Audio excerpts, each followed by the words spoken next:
Assalamualaikum warahmatullahi wabarakatuh. Alhamdulillah wa syukurillah wa la haula wa la quwwata illa billah. Asyhadu an la ilaha illallah, asyhadu anna Muhammadar Rasulullah. Allahumma shalli ala sayyidina Muhammad wa ala ali sayyidina Muhammad. Bapak Ibu hadirin jamaah salat subuh yang dirahmati Allah. Pada hari ini kita akan kembali mengikuti pengajian rutin kita di hari Sabtu di Masjid Miftahul Jannah ini. InsyaAllah pada hari ini pemateri pengajian kita akan disampaikan oleh Al-Ustadz Septian. Oleh sebab itu mari kita menyimak apa yang akan disampaikan beliau, dan nanti pada saat sesi tanya jawab kami persilakan untuk seluruh jamaah untuk menanyakan hal-hal yang ingin ditanyakan. Mari kita mengikuti pengajian kita pada hari ini. Bismillahirrahmanirrahim. Assalamualaikum warahmatullahi wabarakatuh.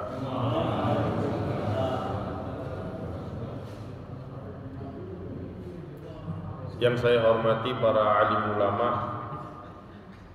tokoh masyarakat, tokoh agama, seluruh jamaah yang hadir sekalian.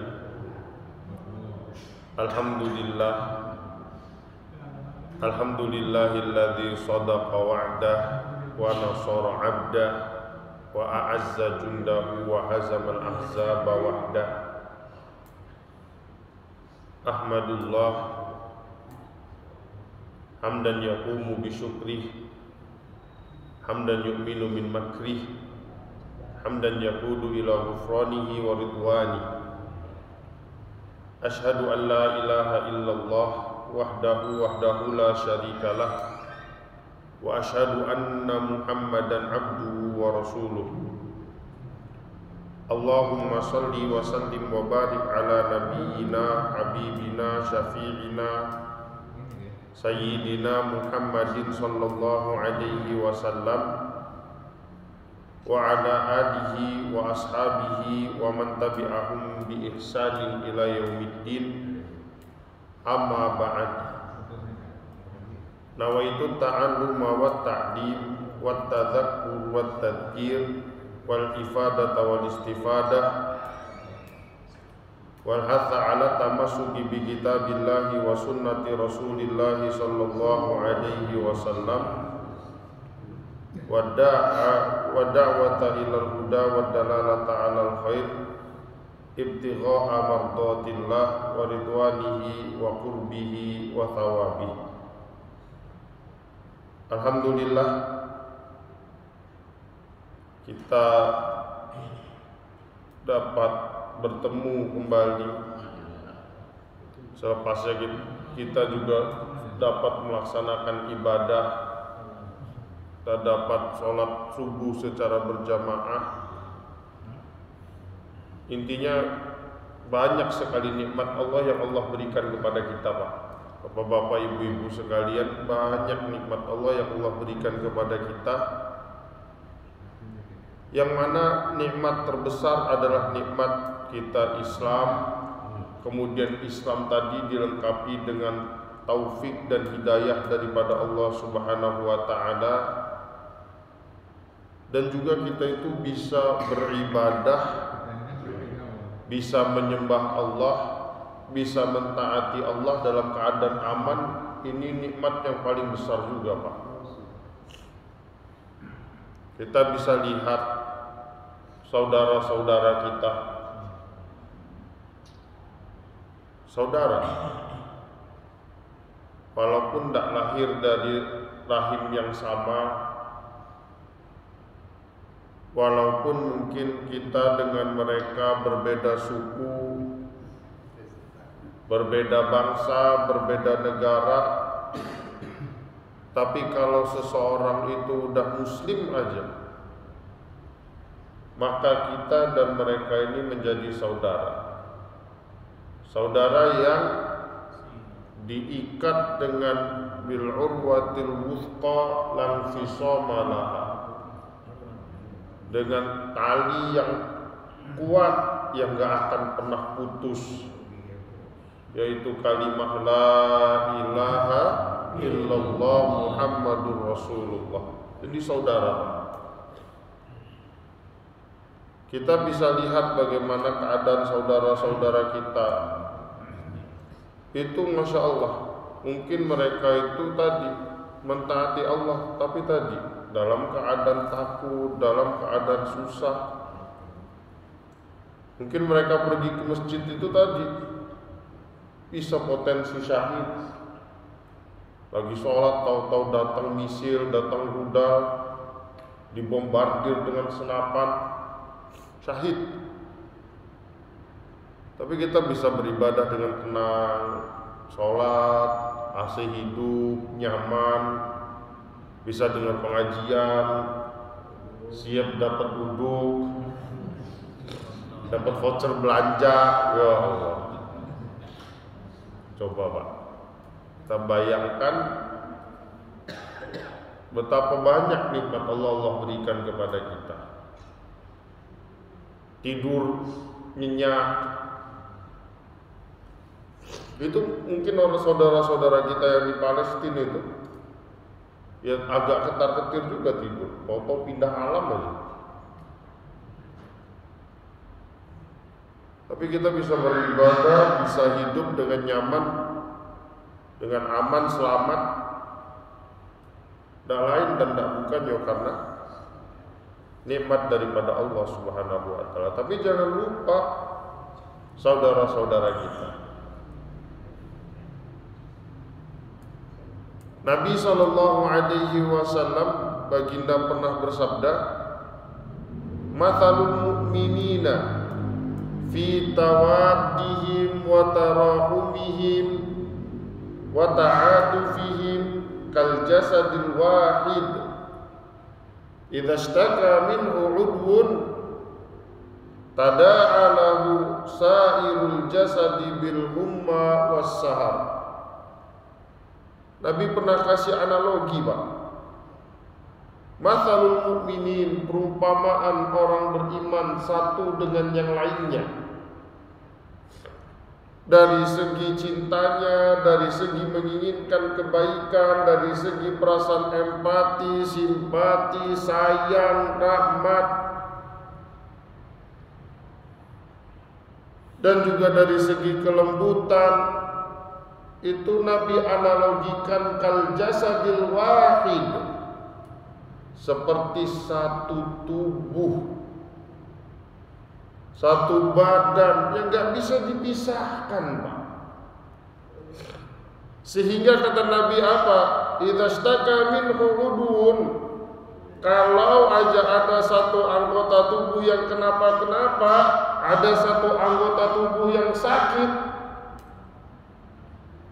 maka tada'alahu sa'irul jasadi, anggota tubuh yang lain juga merasakannya.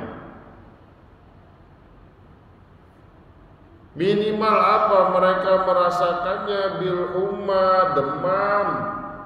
Yang sakit itu cuma tangan kanan, tapi kalau demam satu tubuh semuanya demam. Atau sampai tidak bisa tidur, ya semuanya ikut berjaga. Ini keadaan sebenarnya seorang mukmin. Jadi tidak kita dikotomikan, oh itu kan mereka. Bukan, kita dan mereka itu umpama satu tubuh. Harus ada perasaan ini, harus ada kepedulian ini. Jangan sampai kita nafsi-nafsi, jangan. Dalam hadis yang lain juga Nabi SAW kasih tahu, la yu'minu ahadukum hatta yuhibba li akhihi ma yuhibbu li nafsi. La yu'minu ahadukum, tidak sempurna iman kalian. Atau yang dinafikan imannya langsung, tidak beriman kalian. Hatta yuhibba li akhihi, sampai menginginkan untuk saudaranya ma yuhibbu li nafsi, apa yang dia inginkan untuk dirinya.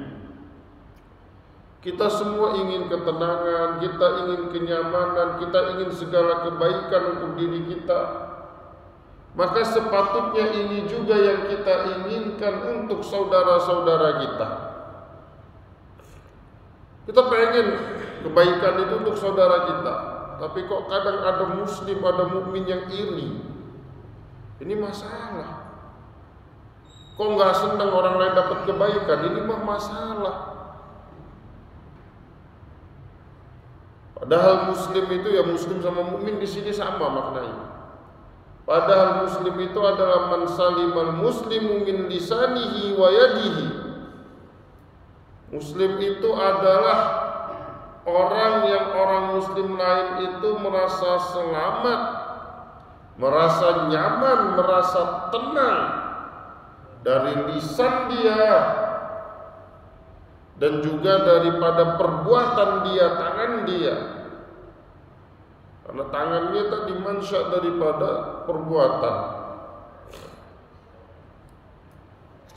Kok ada orang muslim ini nggak nyaman dengan dia? Wah, masalah Islam dia, masalah keimanan dia. Dan ini bukti keimanan kita itu ingin kebaikan untuk saudara kita. Dan jangan sampai hilang rahmat di dalam hati kita. Rahmat itulah sumber daripada rasa cinta, sumber daripada rasa sayang, sumber daripada rasa simpati, empati, toleransi, semuanya dari perasaan rahmat. Nabi SAW juga pernah kasih tahu tentang rahmat. Jadi satu ketika Nabi SAW itu ada seorang bayi, yang ini yang cucu Nabi, dalam keadaan sakaratul maut, dipangkukan kepada Nabi. Nabi letakkan di pangkuannya dalam keadaan menggelegar nafasnya, keadaannya dalam keadaan sakaratul maut, bergerak-gerak gerakan yang sudah mau meninggal dunia. Maka dari mata Nabi SAW mengalir air mata. Ada sahabat yang nanya, ya Rasulullah mahadha, ya Rasulullah kok gini, kok nangis? Jadi sahabatnya mikirnya nangis itu kontra dengan sabar. Kok nangis ini kayak nggak sabar? Oh bukan. Maka Nabi jelaskan, hadihi rahmatun ja'ala Allahu fi qulubi ibadihi man yasha. Inilah rahmat yang Allah letakkan di hati orang-orang yang Allah pilih. Inilah rahmat yang Allah letakkan hanya di hati orang-orang yang Allah pilih. Maka coba introspeksi diri kita, Pak. Kok hati kita itu udah gak ada perasaan peduli dengan orang lain? Hati kita kok gak tergerak dengan musibah orang lain? Gak bisa lagi merasakan sedih dengan penderitaan orang lain? Mata kita kok jarang meneteskan air mata? Ada satu yang hilang, ada nikmat yang besar yang hilang daripada diri kita. Rahmat. Kok hati kita keras? Kok jarang sekali kita nangis? Ini ada rahmat yang hilang dari dalam diri kita. Dan kemudian Nabi katakan, innama yarhamullahu min ibadihi ruhama. Sesungguhnya Allah itu merahmati di kalangan hamba-hambanya mereka yang memiliki sifat rahmat.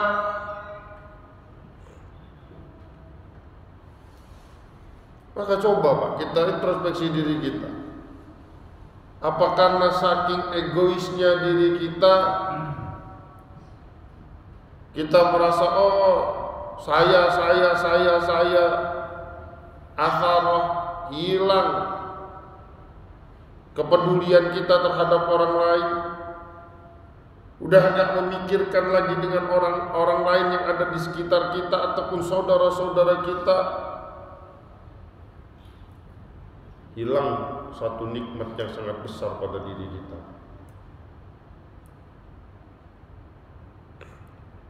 Maka kita dan mereka adalah saudara. Sepatutnya kita dapat prihatin dengan keadaan mereka. Masalah mereka juga masalah kita. Bahkan Allah Subhanahu wa taala perintahkan, Nabi perintahkan para sahabat, wa a'iddu lahum mastata'tum min quwwatin wa min ribatil khair turhibuna bihi aduwallahi wa aduwakum wa akharina min dunihim la ta'rifunahum Allahu ya'rifunahum Allahu la ta'lamun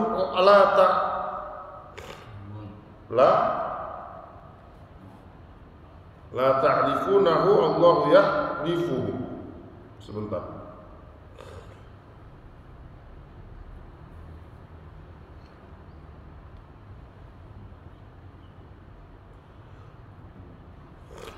Wa a'iddu lahum mastata'tum min quwwatin wa min ribatil khair turhibuna bihi aduwallahi wa aduwakum wa akharina min dunihim la ta'lamunahum Allahu ya'lamuhum wa ma tunfiqu min syai'in fi sabilillahi yuwaffa ilaikum wa antum la tuzlamun. Allah perintahkan Nabi, Allah perintahkan para sahabat, wa a'iddu lahum, persiapkan untuk menghadapi mereka, mastata'tum, segala upaya kalian, min quwwatin, berupa kekuatan, waribatil khair, kuda-kuda kalian, kuda-kuda perang kalian, seluruhnya persiapkan. Yang mana itu turhibuna bihi aduwallah, dapat membuat musuh-musuh Allah gentar. Kalian menggentarkan, menakutkan musuh-musuh Allah, yang mana juga musuh kalian. Dan juga wa akharina min dunihim, musuh-musuh yang dibalik selimut, yang la ta'lamunahum, kalian gak tahu mereka, kelihatannya mereka baik, tapi Allahu ya'lamuhum, Allah tahu mereka itu niat jahat kepada kalian. Buat mereka gentar. Tunjukkan kehebatan Islam, tunjukkan solidaritas kalian, kepedulian kalian, bahwasanya umat Islam itu bukan cuma kuantitas, bukan cuma jumlahnya yang banyak, tapi terpecah-pecah. Persiapkan semuanya, tunjukkan semuanya, buat mereka gentar. Dan kemudian tadi Allah katakan, wa ma tunfiqu, apapun yang kalian infakkan, min syai'in, sedikit apapun itu, fi sabilillah, ketika kalian infakkan di jalan Allah, yuwaffa ilaikum, pasti Allah akan sempurnakan ganjarannya untuk kalian, wa antum la tuzlamun, dan kalian sama sekali tidak akan merasa dirugikan. Maka apa yang kita mampu untuk berikan kepada saudara kita, apa yang kita mampu untuk menunjukkan kita Islam, kita nggak ridho, kita nggak rela saudara kita ini ditindas. Kita punya power, kita punya suara, kita punya jumlah, tapi kalau kita tidak peduli, ya tidak ada manfaatnya jumlah kita. Kalau kita biasa-biasa saja, tidak ada biasa aja. Orang-orang Islam aja tidak peduli. Tapi mereka kan banyak. Tapi mereka kan kuat. Allah jelaskan tentang sifat mereka, la antum asaddu rahbatan fi sudurihim minallah. Kalian itu lebih ditakuti oleh mereka ketimbang Allah. Sebenarnya mereka itu takut kalau melihat orang Islam. Mereka takut kalau melihat orang Islam bersatu, lebih daripada takut mereka kepada Allah. Dzalika bi annahum qaumul la yafqahun. Karena mereka itu adalah orang-orang yang enggak paham. Dan Allah juga jelaskan mereka la yuqatilunakum jami'an illa fi quram muhassanatin aw min wara'i judur. Mereka enggak memerangi kalian dalam keadaan bersama-sama. Mereka itu kelihatannya memang hebat, rudalnya hebat. Tapi mereka itu berperang itu apa? Miwara, apa fi quram muhassanatin, di dalam benteng. Enggak berani berhadapan langsung, di balik tembok. Basuhum bainahum syadid, bahkan mereka itu sesama mereka juga terjadi perselisihan. Tahsabuhum jami'an, kita kira mereka itu banyak, mereka itu hebat. Wa qulubuhum syatta, padahal hati mereka itu terpecah belah. Dan beda kita dengan mereka, walaupun kita sama-sama sakit, walaupun kita sama-sama terluka, bedanya adalah wa tarjuna minallahi ma la yarjun. Kita mengharapkan ridha Allah, itu adalah apa yang tidak mereka harapkan. Maka jangan hilang sifat rahmat. Apa yang kita mampu, Pak, bentuk solidaritas apapun itu. Baik mungkin kita punya kelebihan harta, kita bantu, atau kita coba untuk speak up, tunjukkan kita tidak menerimanya, ataupun kita tahu oh ini produk daripada orang Yahudi, udah stop. Tunjukkan bahwasanya kita peduli dengan saudara kita. Tunjukkan bahwasanya Islam itu bersatu. Walaupun sekarang kita itu udah terpecah negara-negara, tapi enggak, negara cuma batas teritorial kita sama mereka semua tetap saudara. Kita dengan orang-orang muslim di Palestina, kita dengan orang-orang muslim di India, kita dengan orang-orang muslim yang ada di Myanmar, mungkin dengan orang-orang muslim yang ada di Thailand, semua orang Islam bersaudara. Walaupun kita dipisahkan dengan batas garis teritorial, tapi semua kita saudara, satu kita, Pak.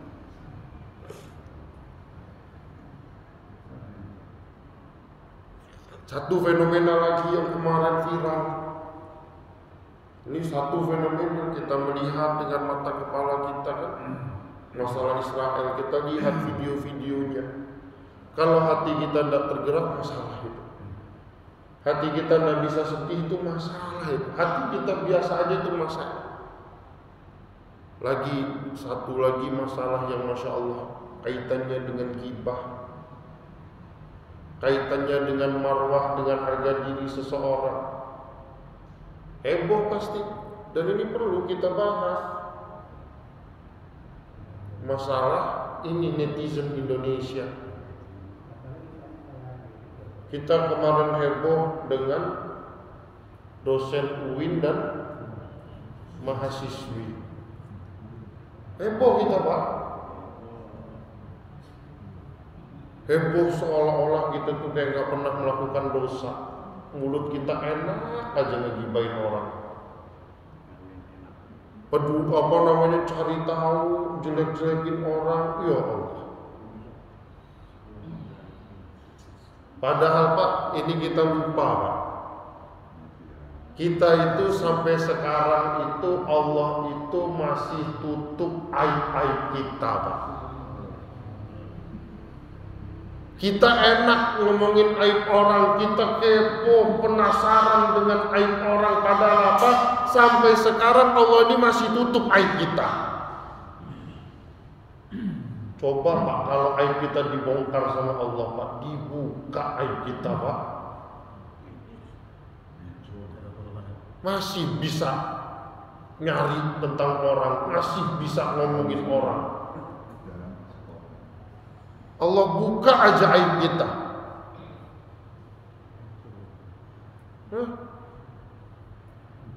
Ya Allah, Allah tutup aib kita Pak. Kita tahu sendiri gimana dosa kita. Kita tahu sendiri bagaimana Allah masih kasih satir, masih sayang sama kita. Udah ditutup aib kita. Kalau aib itu dibongkar, Allah singkap dari orang terdekat kita, dari teman kita, dari tetangga kita, rekan kerja kita. Mau gimana kita? Ini satu. Yang kedua itu kita tuh kalau ngomongin orang, wish, seolah-olah kita tuh udah paling hebat, seolah-olah kita tuh udah akan kayak gitu. Padahal mungkin kalau kita diuji dengan ujian yang sama Pak, lebih parah kita. Dicoba dengan cobaan yang sama, lebih. Kita tuh kan bisa ngomongin orang karena kita tuh belum dapat ujian mereka. Ada yang tergila-gila sama janda, apa sih itu? Mabuk janda. Jandanya aja nggak mau sama kita. Hah? Kalau jandanya mau sama kita, lebih parah kita bucinnya. Lebih mabuk, kuadrat mabuknya kita. Ya kan potensinya ada. Kita itu seharusnya bersyukur ketika ada seperti itu. Allah belum buka aib kita. Dan juga tadi Allah tuh tidak berikan cobaan kepada kita, cobaan yang Allah berikan kepada orang tersebut. Udah bersyukur, udah diam.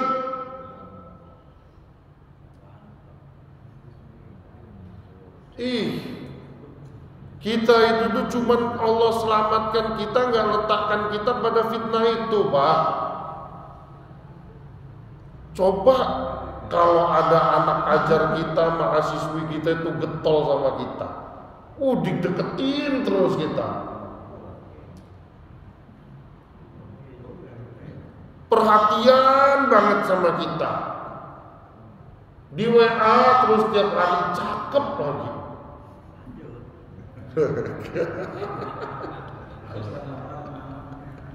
Lah kan mengakui potensinya ada. Potensinya ada, cuman Allah tuh tadi nggak ada yang tertarik sama kita, nggak ada yang ngejar-ngejar kita, nggak ada yang ngebet sama kita, istri kita juga enggak.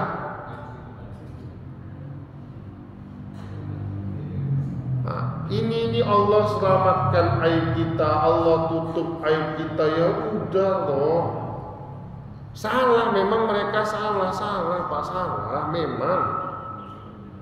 Tapi siapa kita yang sosok harus ada sanksi sosial? Ya Allah.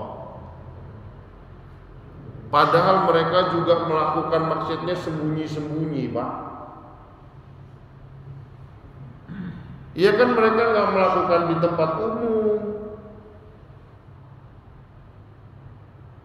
Tapi tadi netizen Indonesia tuh kayak gitu tuh, ya Allah. Ya Allah. Dan Pak, bisa jadi nanti ketika di akhirat itu apa? Mereka tuh keadaannya lebih baik daripada keadaan kita. Mungkin Pak, mungkin banget. Coba bayangkan mereka itu apa? Dihina satu Indonesia, dicemooh satu Indonesia. Padahal Allah katakan apa?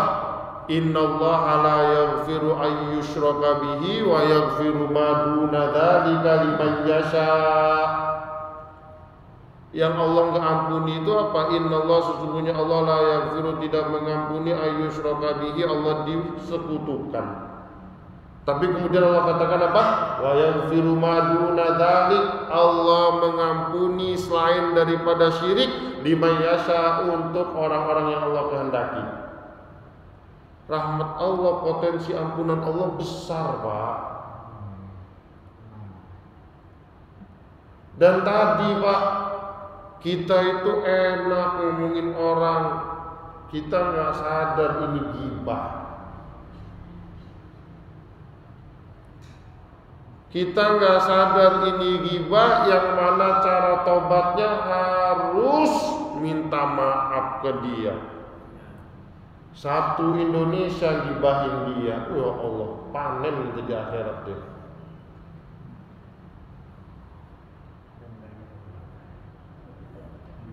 Nyetor semua kita pahala ke dia, Pak.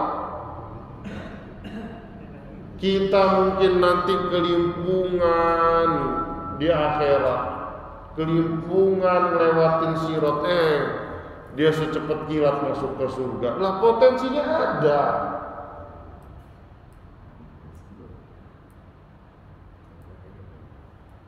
Dan tadi bagaimana keadaan psikologinya? Dalam hadis Nabi katakan apa? Mayusibul mu'mina min nasabin wala wasabin wala hammin wala uznin wala adhan hatta syaukatu yushakuha illa kafarallahu biha khotoyahu. Tidaklah menimpa seorang mukmin, baik itu kesakitan ataupun kelelahan, kesedihan, galau, orang-orang ngomongin dia, bahkan duri yang menyucuk diri dia, itu apa?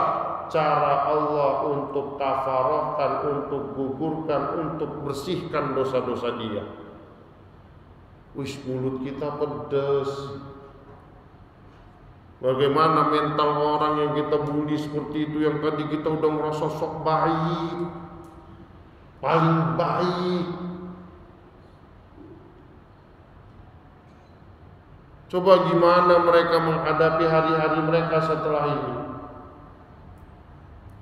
Padahal pasti ada baiknya juga mereka, Pak. Mungkin yang ini dia kerja untuk menafkahi orang tuanya, mungkin untuk membiayai keluar adik-adiknya, tapi coba jahatnya kita bongkar aibnya. Enggak, saya enggak ikut ngomongin. Bapak-bapak baca beritanya, nyari beritanya, nyari. Istima'ul ghibati naw'um minal ghibah. Dalam kaidahnya adalah apa? Mendengarkan ghibah adalah satu bagian dari ghibah. Enggak dengerin, iya sama, Pak. Orang-orang yang nulis berita itu, jurnalis itu, reporter itu, mereka nulis berita itu, Pak, karena ngelihat rating, ngelihat viewer, ngelihat pembaca. Yang baca rame, yang nyari rame, ribuan, puluhan ribu orang nyari. Makin semangat nyari yang lain, sampai dicari kehidupan pribadinya, dicari orang tuanya. Ya Allah, gara-gara siapa? Gara-gara kita netizen.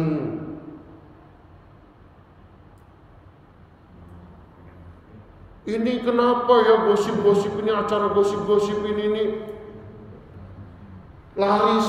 Kenapa terus-terusan ada gosip merusak saya? Karena kitanya nonton.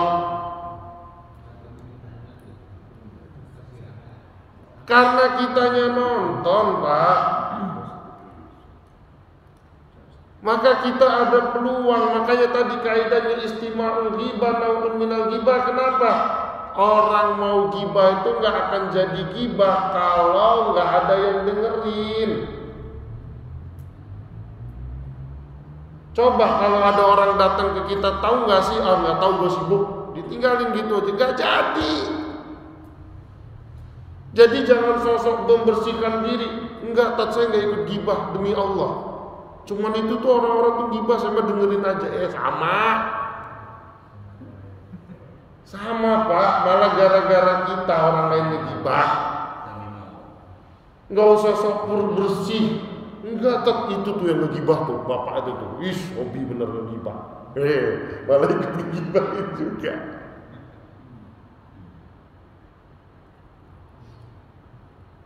Gara-gara kita. Tadi berita sekarang kalau kita buka web browser masih tuh viral tuh, dibahas semua. Yang menyedihkan tadi loh, keluarganya dicari Pak. Ya Allah. Gara-gara siapa? Gara-gara netizen. Makanya Pak, kalau kita komplain, kenapa sekarang orang-orang ini melakukan keburukan dibuat di YouTube?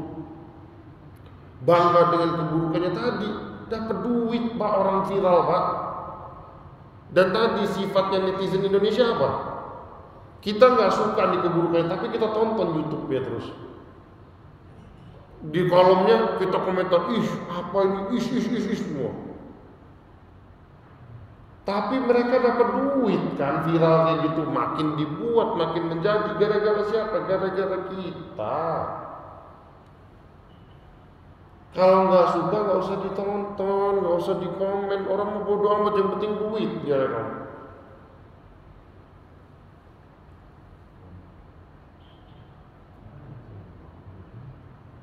Ini dari satu masalah gibah aja Pak. Dalam satu hadis, walaupun memang statusnya bukan sahih, tapi ini bunyinya ini dari segi makna Masya Allah benar. Dalam hadis itu apa? At-taubatu minaz zina aisaru minat taubati minal ghibah. Tobat dari dosa zina. Bukan ngomongin zina itu ringan dosanya, bukan. Tobat dari dosa zina itu lebih mudah daripada tobat dari dosa ghibah. Dosa zina kabair Pak, besar dosanya. Yang dibahas masalah tobatnya. Kenapa? Kalau zina itu hubungannya hanya antara kita dengan Allah. Tapi kalau dosa ghibah itu hubungannya antara kita, Allah, dan orang yang kita gibahi. Sehingga kemudian Nabi katakan, fa inna sahibaz zina, sesungguhnya orang yang melakukan zina itu apa? Idza taba taballahu alaihi. Kalau dia bertobat sempurna syarat tobatnya, Allah terima tobat dia. Tapi wasahibul ghibah, orang yang ghibah, idza taba, ketika dia bertobat, lam yatubullah, Allah belum terima tobat dia, malam yastahiq min sahibiha, selama dia belum minta halal dari orang yang dia ghibah. Berat tobatnya. Dan Pak, masalah harga diri ini Pak, dalam hukum Islam ada namanya qazaf. Nuduh orang berzina. Ngelihat tapi tetap harus ada saksi bukti 4 orang. Walladzina yarmunal muhsanati tsumma lam ya'tu bi arba'ati syuhada fajliduhum thamanina jaldah. Orang yang menuduh orang yang baik-baik berzina, kemudian dia tidak mampu untuk mendatangkan 4 orang saksi, maka cambuklah mereka 80 kali cambukan. Gak main-main. Penzina yang bermuhsan, yang bujang itu karena berzina dicambuk 100 kali. Orang yang nuduh orang berzina, dia ngomongin orang berzina, kemudian dia gak bisa mendatangkan 4 orang saksi, cambuknya 80 kali. Wah, ada 4 orang saksi, ngelihat, ngapain? Itu masuk perumahan, belum. Ngelihat masuk mana? Masuk pintu pagar, belum. Ngelihat masuk rumah, belum. Masuk kamar juga belum. ngelihat perbuatannya langsung mubasyaratan 4 orang tadi. 4 orang itu, saksi itu melihat perbuatannya dilakukan. Kalau enggak, Pak, itu qazaf, Pak, itu qazaf. Ini ayatnya tadi di surat An-Nur, di ayat 2 ayat selanjutnya juga ini apa? Seorang sahabat melihat istrinya dizinai orang lain, Pak. Dalam asbabun nuzulnya walladzina yarmuna azwajahum. Ada sahabat dalam asbabun nuzulnya dijelaskan Hilal bin Umayyah. Dia tuh pulang dari kebun malam, Pak. Nyampe rumah, dia melihat istri dia sama orang. Datang nemuin Rasulullah, Pak. Diceritain istri saya berzina. Jawaban Rasulullah apa? Al-bayyinah wa illa haddun fi zahri. Buktinya mana? 4 orang saksinya mana? Kalau kamu gak bisa mendatangkan, hukuman cambuk 80 kali cambukan untuk punggung kamu. Suami ngaduin istri. Hilal bin Umayyah juga, ya Rasulullah, saya pulang ke rumah dan ya Rasulullah, coba bayangkan kalau ada satu orang di antara kami pulang ke rumah wara'a ala imra'atihi rajulan. Ya Rasulullah, gimana ya Rasulullah kalau salah seorang dari kami ini pulang ke rumah ngelihat di atas istrinya ada laki-laki lain, masa iya kita mau manggil orang-orang? Sempat memanggil saksi, tapi Rasul tetap tegas. Al-bayyinah, bukti. Mana 4 orang saksinya? Kalau enggak, siap-siap dicambuk punggung kamu 80 kali cambukan. Memang untuk suami istri turun ayat li'an.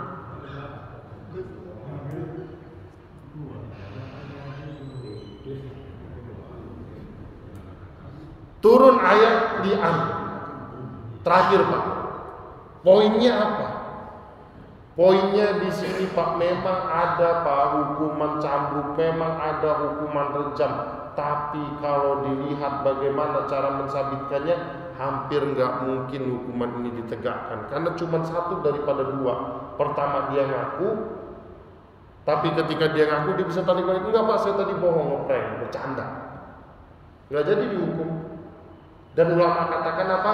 Daripada ngaku, lebih baik dia tobat sama Allah. Lebih afdol dia tobat sama Allah. Dan yang kedua, kalau kita mau menghukum orang tadi, kita mau mendakwa orang, minimal harus ada 4 orang saksi, lihat dengan mata sendiri. Kalau enggak apa? Qazaf. Dan yang terjadi kebanyakannya apa? Kita qazaf. Orang-orang yang digerebek juga qazaf. Ngelihat nggak dia?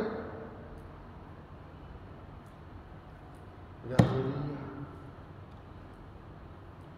Maka jaga mulut kita. Jaga mulut kita. Sama, Pak, kalau kita kesel sama orang, kita ngomong weh lonte. Qazaf.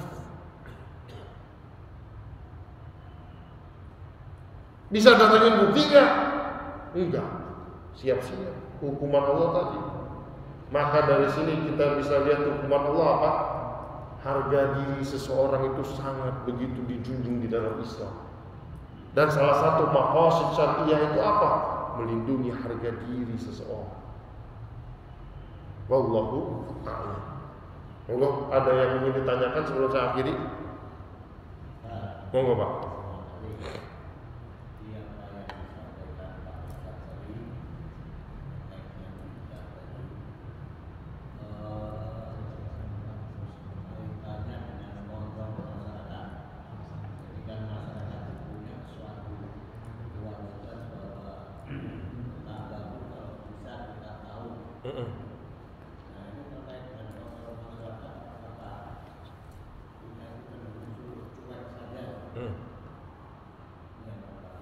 Oke. Yang kedua, masalah hibah yang tadi disampaikan, apakah sama dengan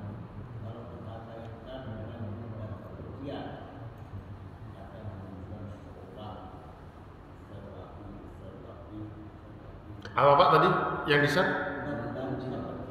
Kebencian. Ujaran kebencian ya. Oke Pak. Kita punya kewajiban amar ma'ruf nahi mungkar.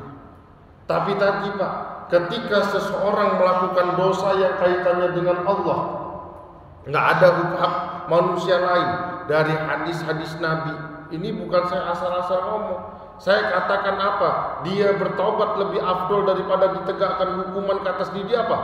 Sahabat yang berzina ini pernah datang menemui Rasulullah, bilang, ya Rasulullah saya berzina. Rasulullah berpaling. Disamperin lagi, ya Rasulullah saya berzina. Rasulullah berpaling. Ya Rasulullah saya berzina. Kamu tuh sadar gak ngomong apa?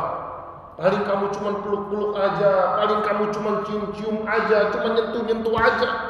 Sampai Rasulullah katakan seperti itu. Rasulullah tuh gak pengen dengar itu, pengen dia tarik perkataan tadi. Dan ulama tadi mengatakan apa? Dia taubat lebih afdol daripada ditegakkan hukuman ke atas dia. Ini yang dipahami ulama.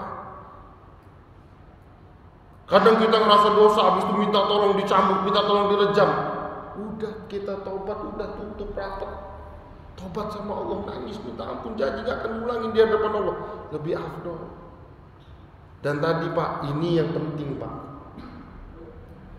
Ketika maksiat dilakukan secara sembunyi-sembunyi, maka nasihatnya juga dilakukan secara sembunyi-sembunyi. Dia udah nutupin dari mata orang-orang. Tapi jahatnya kita Pak, kita buka kemana-mana maksiatnya. Gibah itu memang diperbolehkan. Salah satunya apa? Mujahiron fiskon. Dia memang sengaja tunjukin di depan umum, dia buat kezaliman, dosa dibuat depan umum. Maka mencegahnya harus terang-terangan. Tapi ini orang melakukan maksiatnya sembunyi-sembunyi. Jahatnya kita bongkar aibnya. Bukan kita tidak peduli, tapi kita peduli juga sama marwahnya. Maka nasihatnya diem-diem Pak. Kita ada temen nih, nggak usah berzina deh. Dia melakukan dosanya sembunyi-sembunyi. Tapi Pak, jahatnya kita apa? Kita malah cerita ke orang-orang.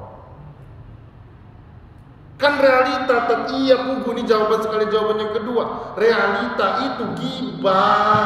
Kalau nggak sesuai realita itu fitnah. Itu sesuai dengan realita itu gibah Pak. Apalagi tadi ujaran kebencian. Nggak sesuai dengan realita jadinya fitnah. Dan kita itu sebagai seorang mukmin apa? Ketika datang satu khobar yang kita masih sanksi, itu jangan kita langsung sampaikan Pak, tapi fatabayanu, tabayyun dulu. Dan min husni islamil mar'i, keindahan Islam seseorang itu bisa tarkuhu ma la ya'ni, meninggalkan perkara yang sia-sia. Wallahu a'lam. Ada lagi? Tadi cukup? Oke Pak, mudah-mudahan ini Pak, ini contoh dua masalah, ini contoh kasus yang lainnya.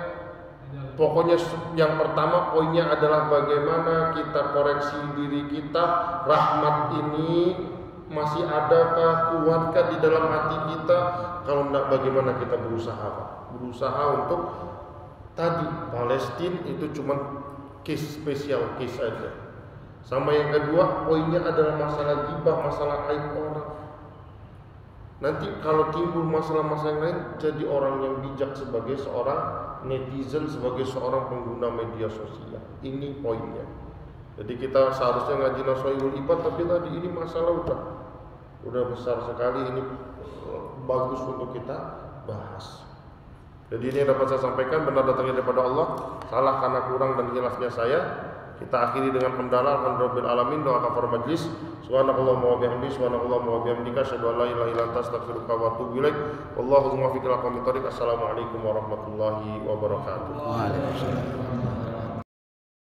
Hadirin yang dirahmati Allah, demikianlah pengajian kita pada hari ini, di mana tadi Ustadz Septian sudah menyampaikan bahwa pentingnya kita mensyukuri nikmat Allah, pentingnya kita menjaga tali silaturahim dengan sesama umat Islam. Kita wajib menutupi aib saudara-saudara kita sesama muslim, karena pada hakikatnya kita ini selalu dijaga oleh Allah, sehingga aib-aib kita akan ditutupi oleh Allah. Oleh sebab itu, marilah kita selalu mensyukuri nikmat yang telah Allah berikan kepada kita semua, dan saling menyayangi serta mendoakan sesama umat Islam yang ada di muka bumi ini. Wabil khusus tadi disampaikan, mari kita selalu mendoakan saudara-saudara kita yang ada di Palestina, agar kiranya Allah memberikan kekuatan kepada saudara-saudara kita tersebut, dan pada akhirnya Allah akan memerdekakan Palestina dari penjajahan Israel. Demikian yang dapat disampaikan pada hari ini. Insya Allah pengajian kita di Masjid Miftahul Jannah ini, Majelis Ta'lim Miftahul Jannah ini akan dapat bermanfaat dalam kehidupan kita sehari-hari. Mari kita tutup dengan bersama-sama melafazkan doa kafaraah majelis. Subhanallah wa bihamdihi, subhanakallah wa bihamdika, asyhadu an la ilaha illa anta, astaghfiruka wa atubu ilaik. Assalamualaikum warahmatullahi wabarakatuh.